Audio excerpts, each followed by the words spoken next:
म्हणजे तुम्ही आम्ही सारे त्यांना पोट आहे तोंड आहे जीभ आहे सोस आहे चमचमीत गाड्याचा ते आम्ही सारे खवय्ये आम्ही सारे खवय्ये सारे खवय्ये आम्ही सारे खवय्ये एकमेका शिकवित नवे काही बनवावे किती किती चोचले ते जीवेचे हे पुरवावे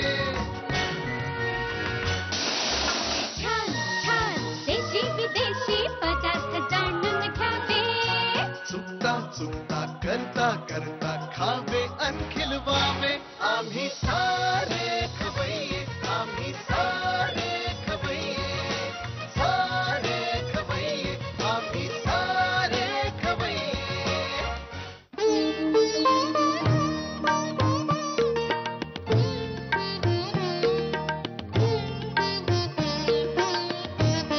नमस्कार.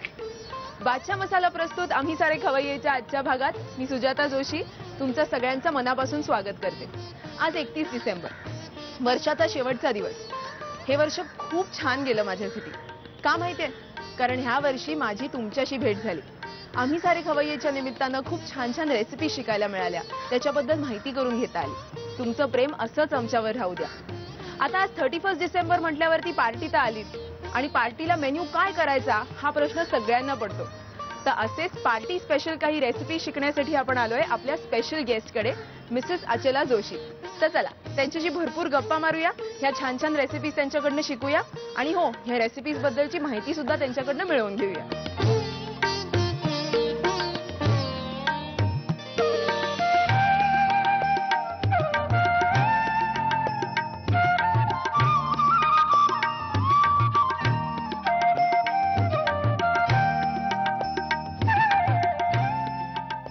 नमस्कार.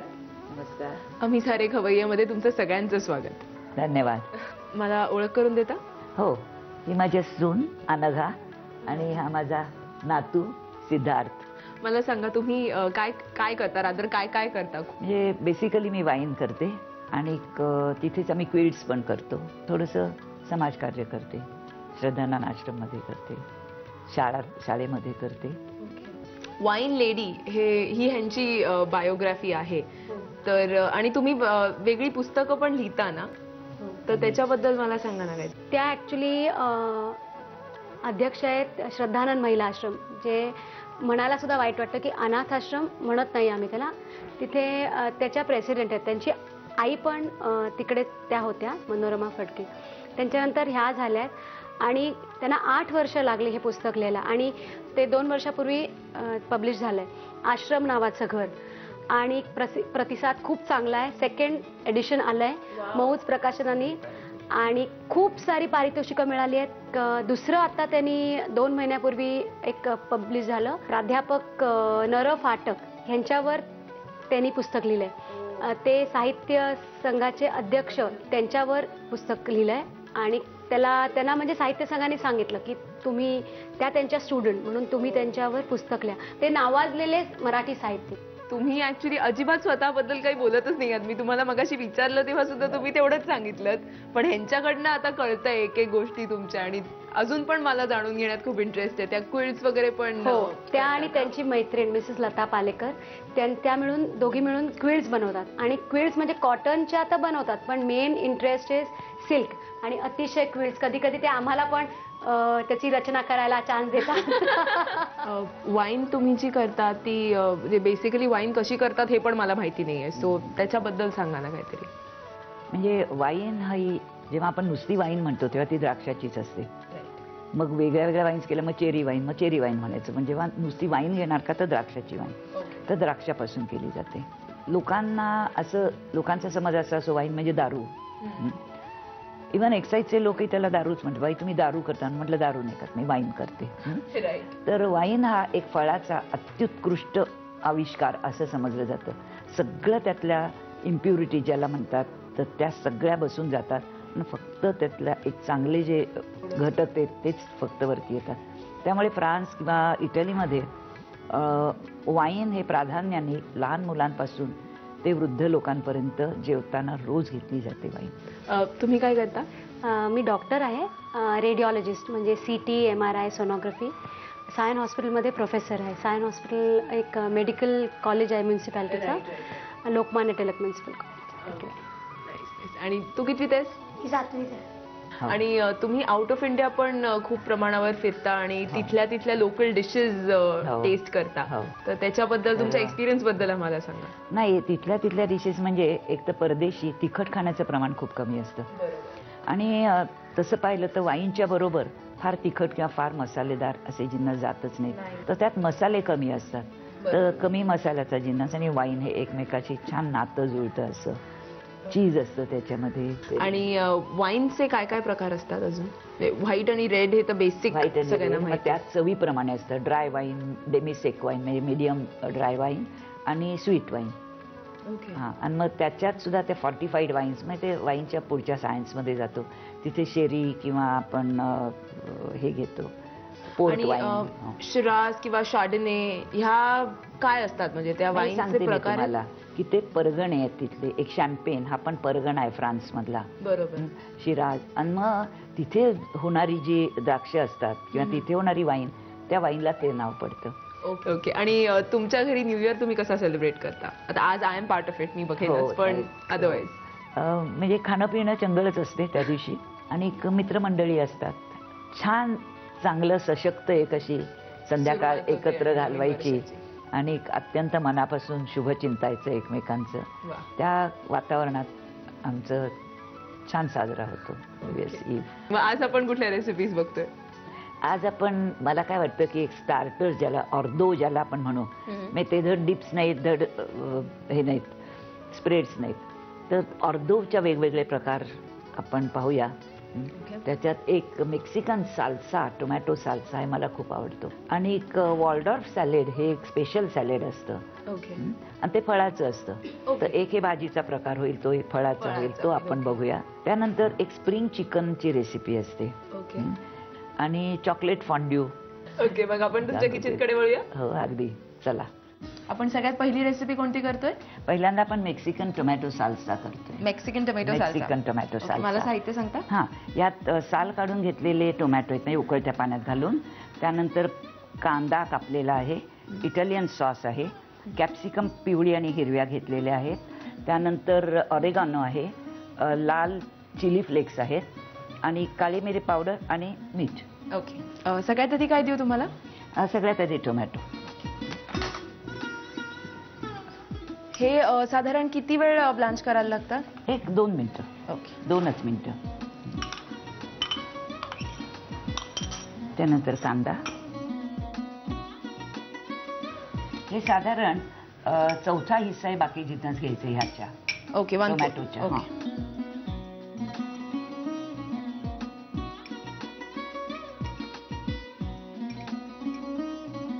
Green capsicum. आता आणि मला इटालियन सॉस द्या.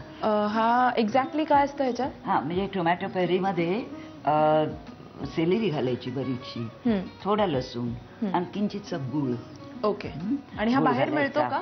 आणि नाही मिळत. अच्छा, ओके. म्हणजे त्यामुळे हा इथेच घरीच करायला घरी करायचा. तर हे सगळंच घालायला लागेल आपल्याला. थँक्स. आणि मीठ, मिरेपूड, चिली फ्लेक्स. आता मेक्सिकन लोक तिखट खूप खातात, त्यामुळे चिली फ्लेक्स मेक्सिकन जर करायचं असेल तर चिली फ्लेक्स जास्त घालायला लागतील. आणि हे खूप तिखट असतं. त्यांची हबानारो म्हणून मिरची असते, त्याचे ते करतात. हो, ती खूपच तिखट असते. म्हणजे खूप असते. म्हणजे आपण हॅलोपिनो वगैरे म्हणतो, पण ती हबानारो म्हणजे अगदी फारच तिखट असते.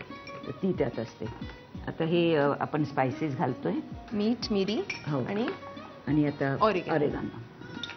आता मिक्स झालं की आपली रेसिपी तयार झाली. आणि ही कशाबरोबर खातात? नॉर्मली चिप्स बरोबर खातात, पण मी खरं सांगू का, हे इतकं छानच लागतं.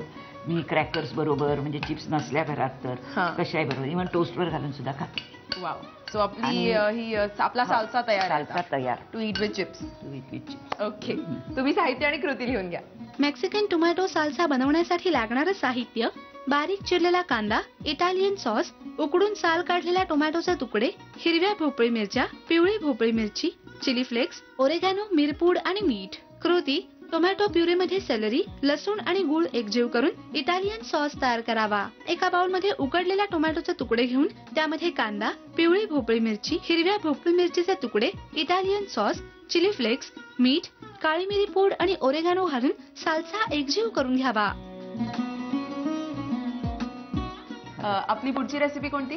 Waldorf salad. Waldorf salad. हे नाव काय आहे, म्हणजे व्हॉट काइंड ऑफ डिश आहे? हे युरोपियन आहे. तिथे वॉल्डॉर्फ म्हणून एक रेस्टॉरंट होतं, हॉटेल होतं ऍक्च्युली. तर त्याचा कुक हे करत असे. अत्यंत साधं आहे पण एकदम फॅन्सी दिसतं केल्यावरती. आणि नाव तर किती छान, वॉल्डॉर्फ सॅलेड. मला साहित्य आता याच्यात ऍपल आहे आणि पेअर्स आहेत. एकाला एक घेऊ आपण. त्यानंतर न चुकता याला अक्रोड लागतातच लागतात. ते नसले तर इट्स नॉट वॉल्डॉर्फ सॅलेड. मग क्रीम आहे आणि सहसा साधी क्रीम वापरतात किंवा व्हिपिंग क्रीम असली घरात, शेवटी आपण घरातच करतो ना ते. आणि थोडा रंग देण्यासाठी आपण भोपळी मिरची हिरव्या रंगाची घेतली आहे तेवढं. आता वळूया कृतीकडे. पहिल्यांदा आपण पेर आणि ही जी कापलेली आहेत, आता त्यात काय आहे, आपण जेव्हा सफरचंद कापतो तेव्हा ते ऑक्सिडाइज होतं, म्हणजे ब्राऊन व्हायला लागतं. बरोबर. म्हणून त्याला नॉर्मली ऑइल लावलं ना तरी चालतं, पण ह्या कृतीमध्ये ऑइल नाहीये. ओके. तर ह्यात थोडीशी क्रीम घालावी आणि फ्रीजमध्ये ठेवावं. म्हणजे ते काळं पडत नाही, कारण दिसायलाही चांगलं दिसलं पाहिजे. हे सगळं घालवायचं? हो, सगळं घाला. यात खरं कृती अशी नाहीच आहे, सगळं असेंबल करायचं. Salads are all about assembling. की ती सगळी एकत्र चांगल्या प्रमाणात आली पाहिजे. आता ह्या ठिकाणी आपण व्हिपिंग क्रीम घेतली कारण ती घरात होती म्हणून, पण ती गोड असते जास्त. तर हे आपल्याला सॅलेड करायचं आहे, डेझर्ट नाही करायचं आहे. त्यामुळे जर ही असली, मग दुधावरची सुद्धा साय थोडी घातली ना भरीला, त्याला बीट करून घालायची तर चालेल. किंवा अगदी गोड दही असलं तरी हरकत नाही. हे अक्रोड ना? हो, हे अक्रोड झालं. हे आता मिक्स केलं की वॉल्डॉर्फ सॅलेड रेडी. एकदम झटपट डिश आहे, कधी खायला आणि हो अगदी ग्रेट. तुम्ही आता साहित्य आणि कृती लिहून घ्या. वॉल्डॉर्फ सॅलेड बनवण्यासाठी लागणारं साहित्य: सफरचंदाचे तुकडे, पेरचे तुकडे, भोपळी मिरचीचे तुकडे, व्हिप्ड क्रीम आणि अक्रोड. कृती: प्रथम एका बाउलमध्ये सफरचंद आणि पेरचे तुकडे घेऊन त्यामध्ये व्हिप्ड क्रीम, अक्रोडचे तुकडे आणि भोपळी मिरचीचे तुकडे घालून सॅलेड एकजीव करून घ्यावं. आपली पुढची रेसिपी कोणती? ही स्प्रिंग चिकन स्टार्टर आहे. Spring chicken starter. ओके. मला साहित्य सांगणार? हां. आता हे चिकनचे आपण बोनलेस तुकडे, म्हणजे त्याचं हाड काढून तुकडे करून घेतलेले आहेत. त्यानंतर त्याला लसूण आणि आलं लावलेलं आहे, पण थोडं, कारण ह्याला ओव्हरपॉवर मुळीच नाही करायचा. थोडी काळी मिरी पूड घातली, मीठ घातलंय आणि इतकंसं दही घातलंय. ओके. आणि किती वेळ ठेवलं? आणि ते खरं 2-3 तास ठेवून द्यायचं असतं. ओके. मग हे आहे गव्हाचं पीठ आहे. खरं मैदा रेकमेंडेड आहे, पण मी जिथे जिथे पॉसिबल असतं तिथे गव्हाचं पीठ घालते. आणि डेकोरेशनसाठी वरती पाचीचा कांदा, स्प्रिंग ऑनियन. ओके. आपण सगळ्यात आधी काय करणार आहोत? आता तो जो मॅरिनेटेड चिकन आहे ना, तर त्याच्यात आपण तो मैदा किंवा मी कणिक घेतली, मिक्स करायची. ओके. आता हे करायचं कारण म्हणजे काय होतं, चिकन जर का आपण टाकलं तर त्याच्याशिवाय सुद्धा होऊ शकतं, पण ते असं छेदरतं. ओके. त्याला असं भेगा येतात. बरोबर. मग ते असं राऊंडेड असं छान दिसत नाही. म्हणून मी नेहमी जेव्हा चिकन हे करत असते, चिकनचा पदार्थ करत असते, त्यावेळेला थोडंसं त्याच्यावरती डस्टिंग करते. ते आपण करून घेऊया. ओके.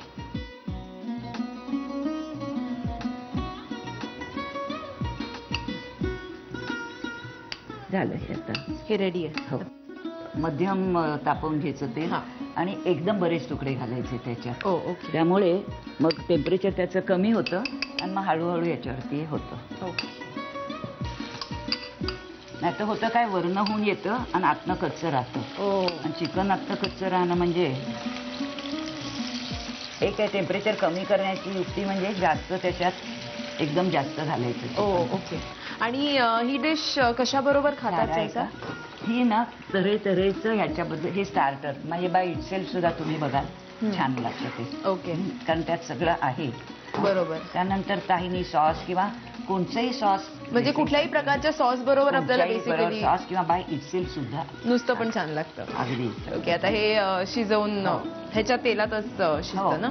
थोडं तेल घालायचं, म्हणजे फक्त खाली चिकटू नये एवढंच. मी डीप फ्राय वगैरे करायची गरज नाही त्याला, पण मॅरिनेट केलेलं आहे. आता वळूया पुढच्या कृतीकडे. हे आपण फ्राय करून घेतलंय ना? हो. हा, आता काय करायचं? ही आता तयारच झालेली आहे. ओ, रेडी हो, आहे, एकदम अगदी, झटपट. absolutely.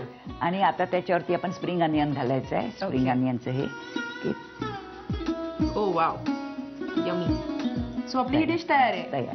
ही एकदम झटपट डिश आहे, म्हणजे लास्ट मिनिट करायला. फक्त हो, पण आधी ती मॅरिनेट करायचा तो वेळ आपण आत्ता धरत नाही. हा, आणि आपण कशातनं केलं होतं ते मॅरिनेट परत? हा, ते आपण थोडं आलं लसणाची पेस्ट, त्यानंतर मीठ, काळ्या मिऱ्याची पूड आणि थोडंसं दही घेतलं. आणि थोडंसं दही. हो. आणि असं लावून मीठ घातलं होतं आणि फ्राय करून आपली डिश रेडी. फ्राय झाल्याबरोबर तयार. चला, तुम्ही साहित्य आणि कृती लिहून घ्या. स्प्रिंग चिकन स्टार्टर बनवण्यासाठी लागणारं साहित्य: आलं लसूण पेस्ट, मिरपूड, मीठ, दही, बोनलेस चिकन, मैदा आणि कांद्याची पात. कृती: आलं लसूण मिरपूड मीठ आणि दही याचं मॅरिनेशन करून ते बोनलेस चिकनच्या तुकड्यांना लावून घ्यावं. मैद्यामध्ये हे मॅरिनेट केलेले चिकनचे तुकडे घोळवून डीप फ्राय करून घ्यावेत.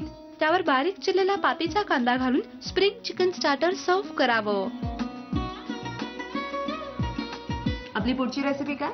चॉकलेट फॉन्ड्यू. चॉकलेट फॉन्ड्यू. नेहमी नॉर्मली चीज फॉन्ड्यू हा खूप लोकप्रिय आहे. हा चॉकलेट फॉन्ड्यू म्हणजे मग डेझर्ट जेवणाच्या नंतर सुद्धा खाता येतं आणि जरा आवडतो लोकांना.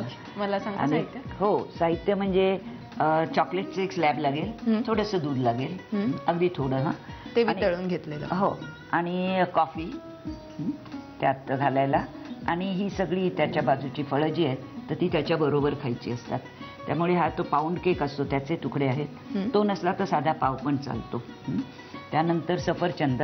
हे स्ट्रॉबेरी आणि चॉकलेट तर फारच एक पॉप्युलर आहे. हो, चांगलं कॉम्बिनेशन समजलं जातं.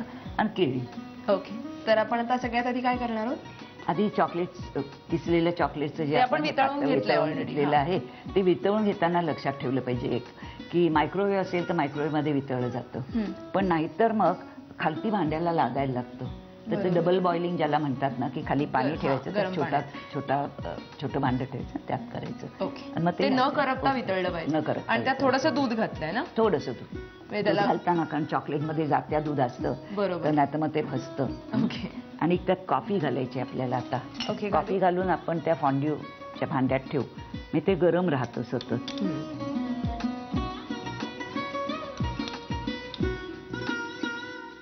कारण परत चॉकलेट आणि कॉफी हे फार छान कॉम्बिनेशन आहे. ते गरम राहण्याच्या दृष्टीने आपण आता ह्या भांड्यात ओतून घेऊया. हे फॉन्ड्यूचं भांडं आहे का खास? हो हो, हे फॉन्ड्यूचं भांडं आहे. त्याला खाली कॅन्डल असते आणि तेवढं टेम्परेचर त्याला पुरतं. असं नको, गरम राहिलं पाहिजे सतत, नाहीतर ते चॉकलेट तुम्हाला माहिती आहे ना, लगेच ते कडक होतं, मग त्याची मजा जाते. आणि जर हे नसेल तर कसं ते? तर सुद्धा थोडं गरम पाणी जर केलं ना, तऱ्हेने ठेवता येतं. थोडं गरम पाणी ठेवून त्याच्यात जर भांडं ठेवलं तरी सुद्धा ते राहतं. आणि खायला ते वेळ लागतच नाही, 5-10 मिनिटात संपून जातं. हे बघा, आता त्याला उकळ यायला लागलेला आहे. ओके, ऍक्च्युली एका कॅन्डलनी एवढं ते गरम होऊ शकतं. That is also surprise. Correct. So आता आपण काय करणार? नाही, आता खाणार. अच्छा, खायला तयार, रेडी टू ईट. झटपट रेसिपी. चला, आम्ही हे खायची तयारी करतो, त्याआधी तुम्ही लिहून घ्या. चॉकलेट फॉन्ड्यू बनवण्यासाठी लागणारं साहित्य: सफरचंदाचे तुकडे, स्पंज केकचे तुकडे, केळ्याचे तुकडे, मेल्टेड चॉकलेट आणि कॉफी पावडर. कृती: प्रथम मेल्टेड चॉकलेट आणि कॉफी पावडर एकजीव करून हे मिश्रण फॉन्ड्यूच्या बाउलमध्ये घालावं आणि ते सतत गरम करत ठेवावं. या चॉकलेट फॉन्ड्यू बरोबर फळांचे तुकडे आणि स्पंज केकचे तुकडे सर्व्ह करावेत. आपल्या डिशेस तयार झालेत, आपण त्या टेस्ट करणार आहोतच, पण त्याआधी झी मराठी आणि आम्ही सारे खवय्येच्या संपूर्ण टीम कडून तुमचे आभार. तुम्ही आम्हाला इथे बोलवलात आणि एवढ्या छान डिशेस दाखवल्यात. नाही, ही एक छोटीशी भेटवस्तू आमच्याकडे. थँक्यू. आता मला तुम्हाला सगळ्यात आधी विचारायचं आहे की हे कुठल्या पद्धतीने खायचं असतं? म्हणजे आपण एवढे वेगळे डिशेस केले आहेत की आमच्यावर आमच्या प्रेक्षकांना पण जाणून घ्यायचं. How do you start? आणि तुम्ही म्हणाला होतात ना की वाईन ओरिएंटेड आहे म्हणून, आज 31 तारीख असल्यामुळे, तर पहिल्यांदा अगदी जे फिकं असतं त्याच्यापासून सुरुवात करायची. आणि ह्यात मसाला कुठचे नसतातच जास्त. मगाशी तुम्ही पाहिलं रेसिपी केल्यास त्यात, तर त्यात मसाले नसतात किंवा असं ओव्हर पॉवरिंग किंवा जास्त हे करेल असं वासाचं पण जास्त नसतं. आता हे सिद्धार्थ हे दाखव. पहिले ब्रेड घ्यायचं, मग ह्याच्यामध्ये व्हिनेगर डिप करायचं, मग ऑलिव्ह ऑइलमध्ये डिप करायचं आणि मग मोरॉक्कन असं पावडरमध्ये डिप करून खायचं. ओ थँक्यू. वेल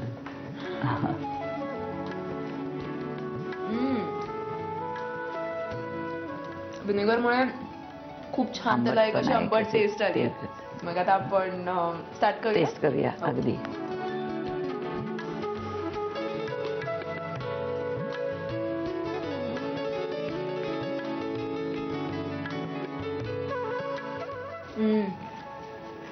सगळ्या डिशेस ऍक्च्युली खूप छान झाल्या. ते रिअली ऑसम आणि खूप माइल्ड फ्लेवर्स आहेत. ते खूप छान अप्रिशिएट करता येत आहेत व्हेरी परफेक्टली. आणि thank you for making my new year एकदम स्पेशल.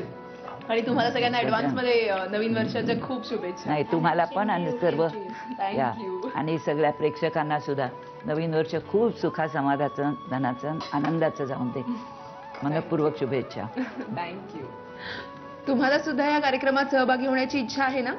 मग तुमच्या छान छान रेसिपीज आमच्यापर्यंत पोहोचवा आणि त्यासाठी आमचा पत्ता लिहून घ्या. आम्ही सारे खवय्ये, Zee Marathi, post bag number 1, Andheri पूर्व, Mumbai 99, Bharat TVC, Zee Marathi @znetwork.com. आजचा भाग इथेच संपला.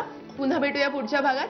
तोपर्यंत मस्त खा, स्वस्त रहा आणि पाहत रहा बादशाह मसाला प्रस्तुत आम्ही सारे खवय्ये. नव्या नव्या चवी ढवी विसरल्या ह्या तुम्हासाठी. आपल्या सगळ्यांचे लाडके शेफ पराग कान्हेरे ह्यांना ज्या हातांनी घडवलं, म्हणजेच त्यांच्या आईंसोबत आपण काही छान नवीन उपासाच्या रेसिपी शिकणार आहोत. आज तुम्ही आम्हाला कुठले वेगळे पदार्थ दाखवा? आज मी उपासाचा रोल दाखवणार आहे, रताळ्याची फेणी दाखवणार आहे, गोड पदार्थ आहे तो, आणि रताळ्याची भजी.